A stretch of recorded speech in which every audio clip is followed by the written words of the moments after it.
Hi, my name is Zachary. I'm a community organizer with Healthy, Affordable Food for All. We are a coalition in Washington, D.C. made up of people who work at every level of the food system. Among our membership are farmers, our food service workers, our organizers, and people who have various and complex relationships to the food system as it is and to creating a more healthy, just food system in the future. HAFA is made up of many people, and they couldn't all be here today, but I'm going to try as best I can to bring their voices in so that you get a feel for how collaborative we are, how big we are, and what we want for the future. HAFA's participatory decision-making practice is called the advisory space. The advisory space is a monthly facilitated meeting where members who have participated in past events or organizing projects are encouraged to make decisions about the group's future projects and resources. HAFA members Terrence and Joelle will give you an idea for how the advisory space works and what makes us so collaborative. I'm part of the advisory space. What that is we sit in a big group and we collaborate ideas to come as one. We have observers, which are like people that's not really there on a daily, on an everyday, on every meeting basis, and then we have the HAFA core members, and those are the ones that really like their voice are like really heard more than the advisors. I mean the people that are not there all the time. Sorry. But yeah, that's what it is we sit in a big space and collaborate on each other's ideas.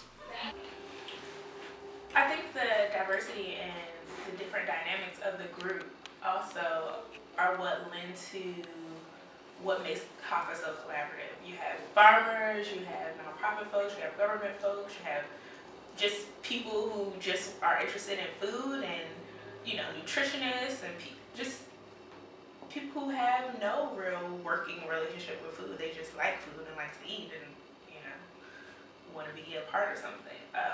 So all of those different perspectives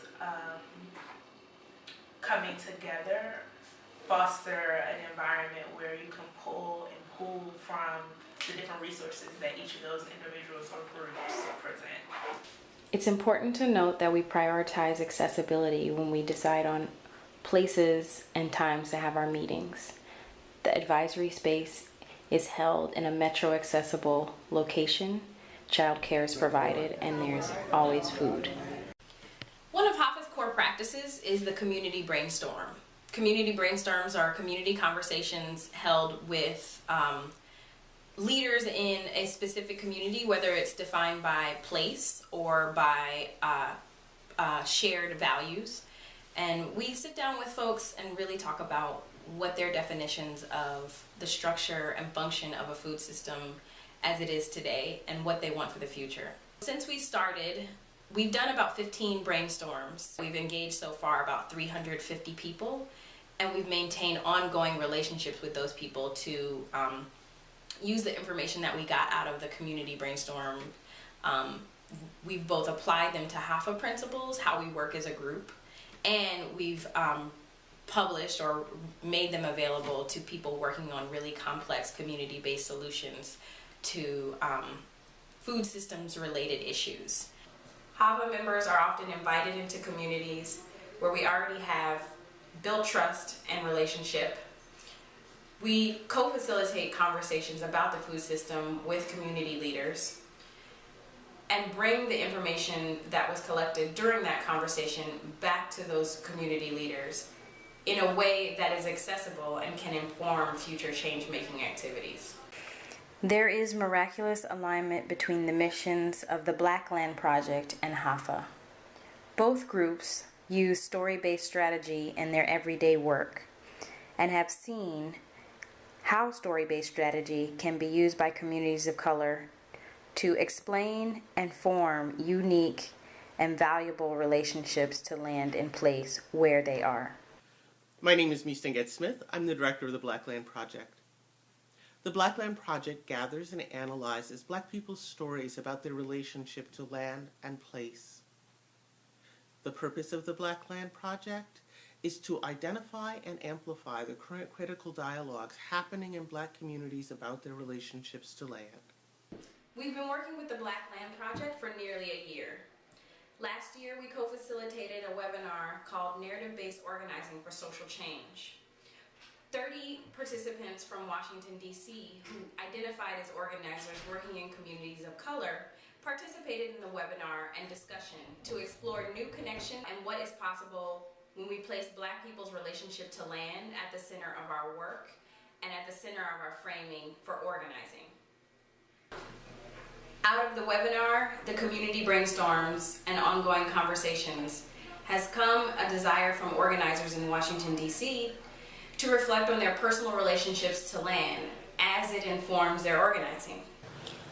This summer will be phase 2 of a story-based strategy, training, and organizing experience. In August, we want to bring Ms. Stengett Smith and the Black Land Project to Washington, D.C. to work with HAFA organizers on interviews with participants on their personal relationships to land and place. She'll also conduct presentations that connect personal narratives to organizing contexts in Washington, D.C. We'll be facilitating conversations and workshops to identify current and desired relationships to land and place. And we'll have several cultural events designed to explore artistic expressions of relationships to land and place. Black Land partners with community organizing groups to create opportunities for reflection, learning, and then action about land-based issues. We provide the basis for narrative-based organizing using real stories from real people in local places. And because we're not bound by any kind of ideology, sometimes new approaches come up to problems that previously had seemed intractable.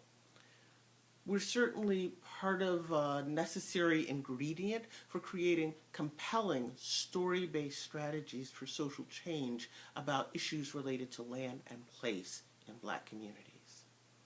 During a Black Land interview, organizers have the opportunity to focus on themselves and their personal story and the ways that it relates to their work on land and place-based issues. Hear Tavia talk about her relationship to land. Like even if I'm in a city or a suburb, like I'm still connected to land in some way. Kind of like working out what that means. I guess in thinking of my house, I think we've been in my house at North Carolina since I was 2, so definitely I'm very connected to that space and kind of like seen it change. We used to have a forest behind our house, and then when I was around middle school, they cut it down, and now they have a housing development back there. And so it's definitely interesting to see some of the areas around my neighborhood that were kind of like mostly trees and forests are now kind of becoming developments, and so that's new. And thinking about that connection. And then we still have my grandmother's house, which is still in our family, and so that's so nice to go back to. And I don't know. I guess I'm still just trying to continue to like think critically about my relationship to land, and as it evolves as I get older, like what changes and what new things come up for me. We hope that over the week we are able to engage 60 to 70 local organizers in work that really challenges all of us to think about centering the stories of folks of color in our organizing work and leveraging story in a way that is healing and transformative.